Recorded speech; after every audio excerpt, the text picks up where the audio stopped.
तुलसी जी की बड़ी महिमा है। कितना भी अपवित्र देह हो, अनंत अनंत जन्म से पाप किए हो, परंतु तुलसी से यदि हम स्पर्श करते हैं तो परम पवित्र हो जाते हैं। आज आपको बहुत कुछ बताना है, धीरे धीरे फाइल खुल रही है दिमाग में। आप जानते हैं, आप लोग रोज तुलसी को जल देते हैं, देते ही होंगे, इतना अच्छा चेहरा लेकर बैठे हैं आप, तुलसी को जल चढ़ाते। लेकिन तुलसी को जल चढ़ाते समय कौन सा मंत्र बोलना चाहिए? जब हम तुलसी में जल, एक बात याद रहे, तुलसी में अनेकों प्रकार से लोग जल चढ़ाते हैं। कुछ लोग चम्मच से जल डालते हैं, कुछ लोग सीधा लोटा ही डाल देते हैं, अनेकों प्रकार से जल डालते हैं। जगदीश प्रभु ने मोबाइल तैयार कर लिया है कि भाई श्लोक आने वाला है। अरे वो बिल्कुल मुझे बहुत अच्छा लगता है। आपकी इसी उत्कंठा तो मुझे मार रही है, रात दिन पढ़ने में और रिसर्च करने में मजबूर कर रही है। मुझे नहीं लगता है कि इनमें से आधे लोग भी इस श्लोक को जानते होंगे और इसका उच्चारण करते होंगे। हालांकि ये बहुत पुरानी बातें हैं, शास्त्र की बातें हैं, लेकिन हम लोग सांसारिक जीवन में इतने फंसे हुए हैं कि ये सब भूल चुके हैं। तो हम रोज तुलसी को जल चढ़ाते हैं। तो मैं ये कह रहा था कि जल अनेकों प्रकार से, आचमनी से, चम्मच से, कुछ लोग सीधा लोटा ही डालते हैं, लेकिन तुलसी को जल डालने का सबसे अच्छा तरीका, ये जो बगीचे में जो गार्डनर होते हैं ना, वो गुलाब के फूल में वो जो क्या बोलते हैं उसको, मुझे पता नहीं एग्जैक्टली उस पात्र को, जिसमें से स्लोली स्लोली पानी निकलता है, फुवारा होता है, तो वो जो स्प्रिंकल होता है, उस प्रकार से तुलसी में जल डालेंगे तो तुलसी बड़ी प्रसन्न होती है। तो हो प्रयास करना चाहिए, और तुलसी को स्नान कराते हुए हमें जल डालना चाहिए। और जब हम तुलसी को स्नान कराएं तो प्रस्तुत श्लोक, इस श्लोक का उच्चारण हम सबको करना चाहिए। ओम गोविंद वल्लभाम देवी भक्त चैतन्य कारिणीं स्नापयामि जगत धात्री कृष्ण भक्ति प्रदायिनी कृष्ण भक्ति प्रदायिनी।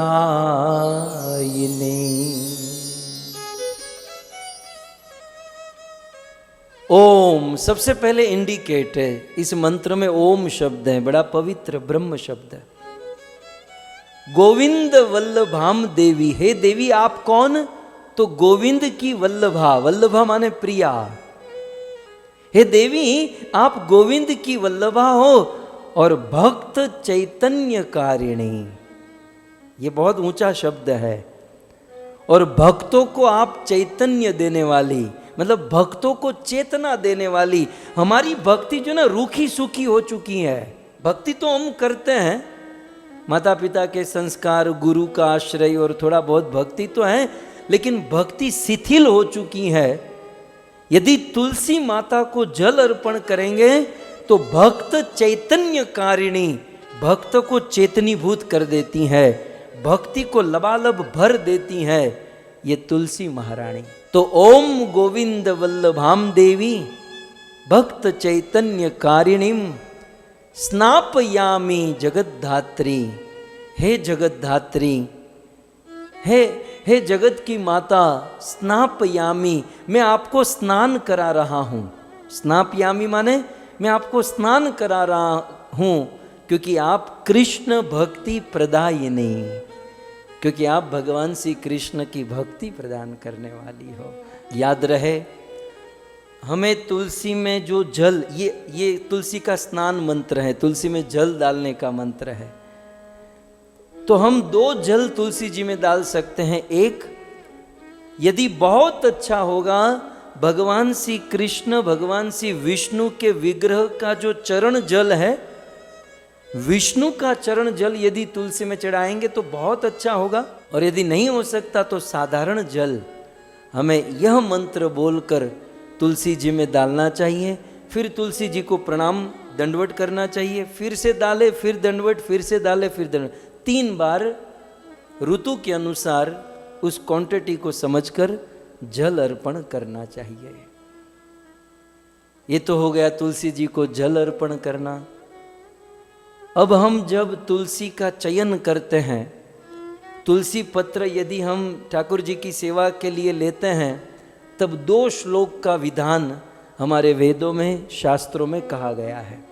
लगे हाथ ये भी जान लीजिए।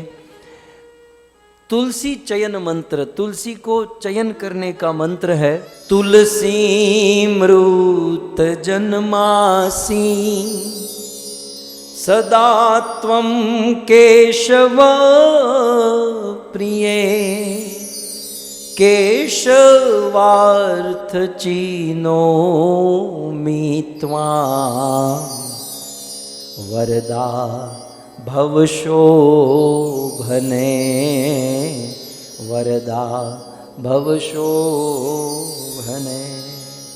क्या कहते हैं? तुलसी मृत जन्मासी। बहुत सुंदर। इसकी संधि विच्छेद करेंगे तो होगा तुलसी अमृत जन्मासी। तुलसी का जन्म कैसे हुआ? अमृत से। अब इसकी कथा पद्म पुराण में, स्कंद पुराण में बड़ी विस्तार से है। आपको संक्षिप्त में बता दूं। आपने जाना ना कि वृंदा का जन्म कैसे हुआ, और फिर वही वृंदा तुलसी के रूप में।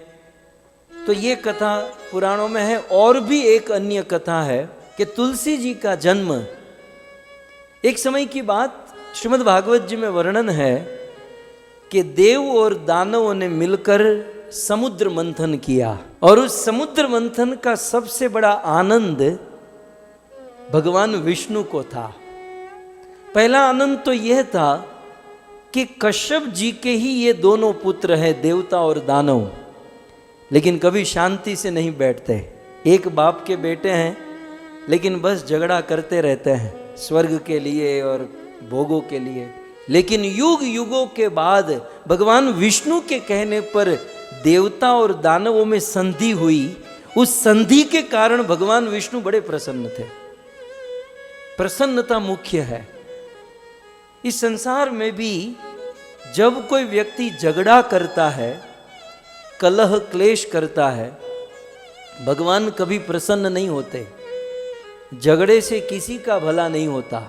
बोलो झगड़ा, यदि मान लो झगड़ा क्यों करते हैं? मान लो हमारा कोई ईगो हर्ट हो रहा है या हमारा कुछ पैसे का नुकसान हो रहा है, लेकिन ईश्वर की प्रसन्नता की अहमियत यदि हम जानते हैं, या भक्तों के संबंध की अहमियत यदि हम जानते हैं, तो हमारा ईगो या हमारा थोड़ा बहुत धन संपत्ति पैसे हम लेट गो करेंगे, लेकिन झगड़ा नहीं करेंगे,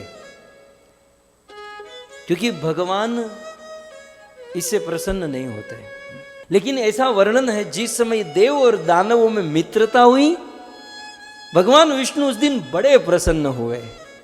एक प्रसन्नता तो इनकी संधि का था, और दूसरी प्रसन्नता कि ये लोग समुद्र मंथन करेंगे, और इस समुद्र मंथन से लक्ष्मी जी प्रकट होगी, और लक्ष्मी जी के साथ मेरी शादी होगी। ये भी शादी के चक्कर में है। अब दो प्रसन्नता है। और उस समय भगवान विष्णु इतने स्माइल दे रहे थे, इतने प्रसन्न हो रहे थे। पुराणों में लिखा है, भगवान विष्णु की प्रसन्नता से तुलसी देवी का प्राकट्य हुआ। ये तुलसी कौन है? भगवान विष्णु की प्रसन्नता का जन्म है देवी तुलसी। समुद्र मंथन के समय भगवान विष्णु की प्रसन्नता से श्री तुलसी देवी का जन्म हुआ, और तुलसी जी को भगवान विष्णु ने अपने मस्तक पर चढ़ाया, और तुलसी जी को कृत परम पवित्र कर दिया। इसलिए यहां पर कहते हैं तुलसी अमृत जन्मासी। मुझे बताइए, ये श्लोक लगभग कई लोगों को याद था, लेकिन ये कथा किसी को नहीं पता थी कि भाई तुलसी अमृत जन्मासी कैसे। हम बोल तो देते हैं लेकिन इसके पीछे की कथा इस प्रकार से है। सो तुलसी अमृत जन्मासी, अमृत मंथन के समय तुलसी जी का जन्म हुआ। सदा त्वम केशव प्रिय, और फिर है तुलसी आप सदा सदा के लिए केशव की प्रिया बनकर रहती हो। अब देखिए, अब हम लोग पत्र तोड़ रहे हैं ना, तो केशव अर्थ, आप केशव की प्रिया हो, हम उस केशव कृष्ण के अर्थ, कृष्ण के लिए चिनोमी, आपका चयन कर रहे हैं, आपको चुन रहे हैं। सो हे वरदायिनी, कृपया करके आपका हम चयन करें और हम आपसे केशव की, भगवान श्री कृष्ण की सेवा करें।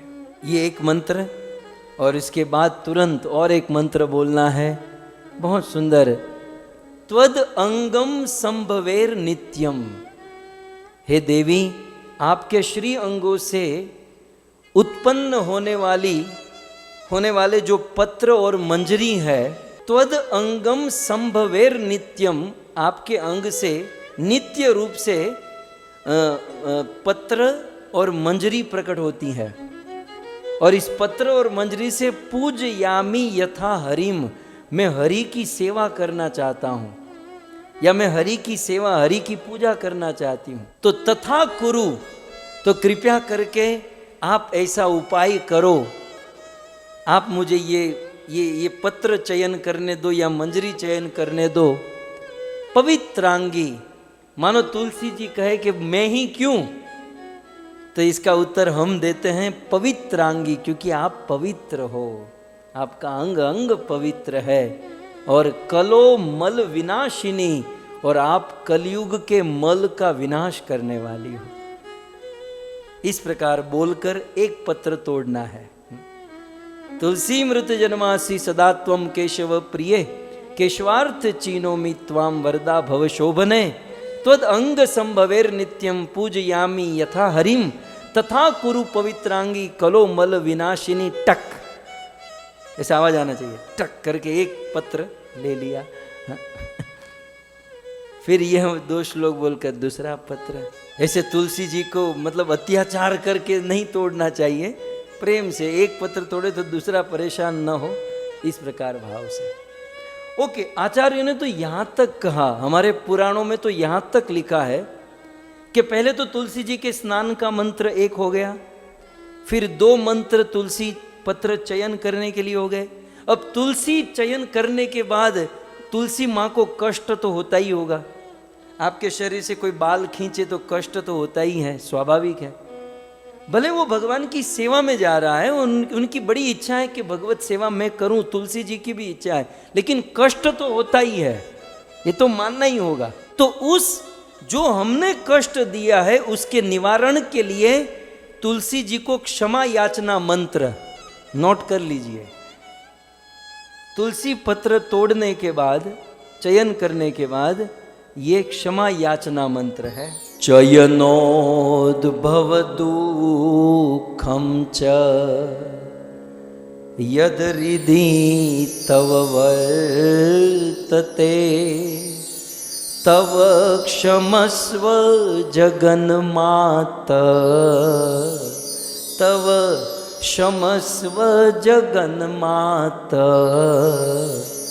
वृंदा देवी नमोस्तुते, वृंदा देवी नमोस्तुते। श्लोक भी बड़े सरल हैं यदि इसे समझे तो।